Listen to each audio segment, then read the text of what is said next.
on to the weekly market recap with SC Securities. Let's have a look at some of the latest developments in the Sri Lankan economy and financial markets. The World Bank and the Sri Lankan government signed a $200 million agreement under the second phase of Reset Development Policy Operation, building on a $500 million disbursement in 2023. This operation aims to strengthen Sri Lanka's economic governance and improve growth and competitiveness, and protect vulnerable populations. Key reforms include a new Public Debt Management Act, tax administration enhancements, and financial sector risk management. The program also focuses on improving services in telecommunication and electricity, boosting export competitiveness, and revitalizing the social protection system. A crucial goal is to empower women and reduce gender discrimination to promote sustainable growth.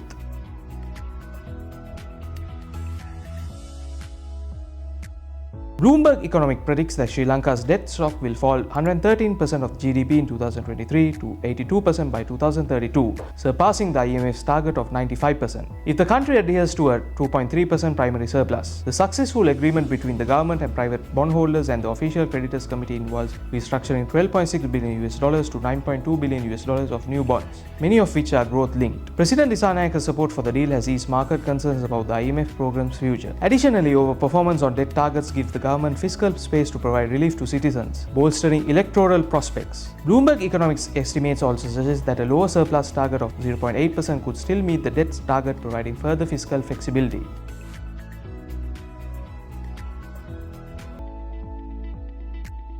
Sri Lanka's new administration has decided to proceed with the restructuring deal reached with sovereign bondholders before the presidential election to avoid further economic disruptions, according to Foreign Minister Vijitha Herath. The deal aligns with the IMF's debt sustainability analysis and aims to stabilize the economy by preventing delays that could worsen the financial problems. While the agreement involves coupon haircuts and principal haircuts, the restructured bonds are expected to be linked to future GDP performance and government's metrics.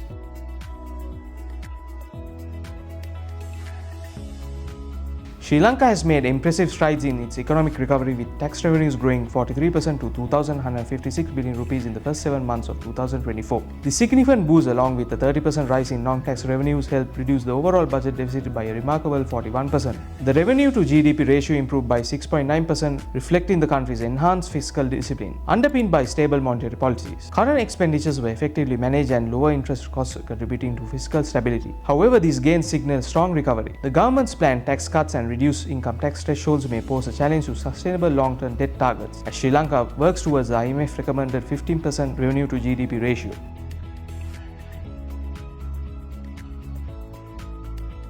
The Avert Chamber of Commerce chairperson Mohammad Shoa and Sri Lanka Ambassador Priyankika Vijay held discussions on enhancing trade and investment cooperation between Jordan and Sri Lanka. They emphasized the need to boost ties, particularly in agriculture and commerce, and explore new investment opportunities beneficial to both nations. Shoa highlighted the role of private sector in advancing bilateral trade, tourism and investment, proposing joint exhibitions and economic and delegation visits. He reiterated the Avert Chamber's commitment to support imports and export between the countries. Ambassador Vijay noted Sri Lanka's dedication in expanding economic cooperation with Jordan and highlighted the country's resources and workforce. In 2023, Sri Lanka exports to Jordan reached $88 million, while imports stood at $1.98 million.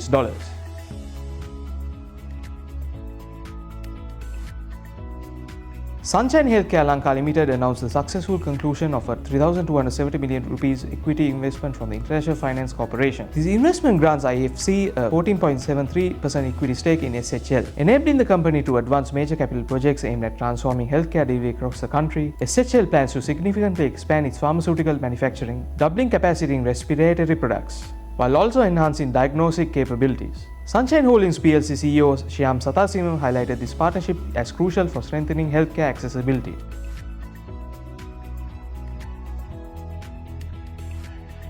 Sri Lanka continues to make progress in its tourism sector, earning $181 million from tourism in September 2024, a significant increase from $152.2 million earned in September 2023. Despite a slight dip from August, the country saw its cumulative earnings for the first 9 months of 2024 rise to $2.35 billion, up by 61.2% compared to the same period in 2023. Total arrivals reached 1.5 million, surpassing the 1,016,256 visitors in 2023 and approaching the full year figures from last year. Sri Lanka aims to welcome over 2 million visitors in 2024, generating $3 billion to $3.5 billion.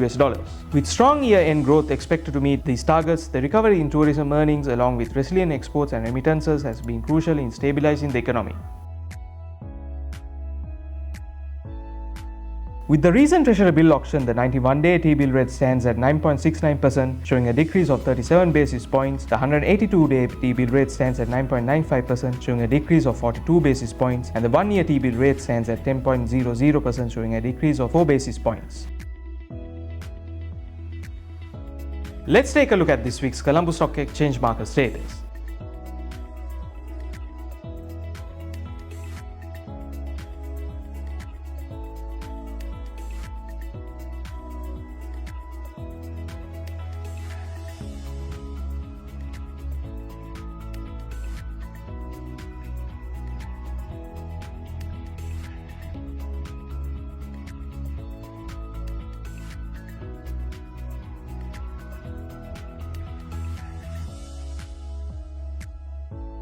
Commercial Bank closing at 107.25 rupees on Thursday has showed a bullish movement since 13th September, with the recent highest being 113.75 on the 13th May 2024 and the recent lowest low being on the 17th of September 2024, which was at 78.00. Drawing the fib retracement shows that it currently trades above the 78.6% line of 106.25 and testing the resistance at 107.5. If the set 78.6% retracement line is well supported and 107.50 is broken on a closing basis, a trend continuation to the upside is expected. The MACD line is above the signal line and stochastic RSI is overbought. Thank you for watching, and we'll be back next week.